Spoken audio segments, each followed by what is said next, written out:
Alors, donc on commence notre voyage avec le type de graphique le plus utilisé, à savoir le graphique linéaire, qui est un type de graphique très utilisé parce qu'il est facile en fait. Il est facile de lecture et d'interprétation. Son format est intuitif et facile à comprendre pour un large public, ce qui le rend idéal pour communiquer des informations complexes à des personnes qui ne sont pas nécessairement spécialistes des données. Alors en général, il est utilisé pour montrer des tendances ou des changements au fil du temps, comme ici. Le graphique en ligne aide à repérer les points de changement, donc les pics, d'accord, ou des points bas ou des creux, mais aussi des anomalies. Cela peut être crucial pour la prise de décision dans les domaines comme, alors il y en a beaucoup, comme le domaine de gestion, comme la gestion des stocks, dans la finance, dans la surveillance de la qualité, etc. Il sert aussi à comparer plusieurs séries temporelles, c'est-à-dire que vous pouvez superposer plusieurs séries sur le même graphique, ici, pour observer leur interaction et comparer leurs comportements respectifs. Alors, quelques mises en garde quand même.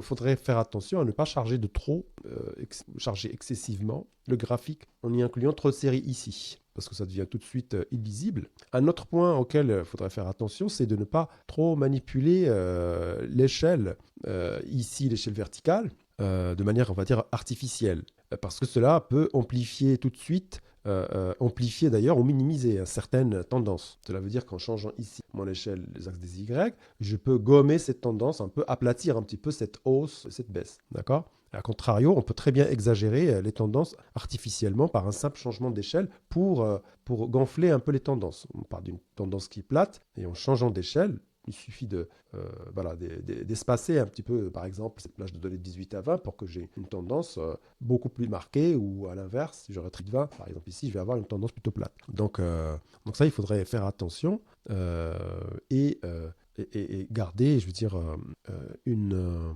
ne pas trop manipuler l'échelle des axes des Y.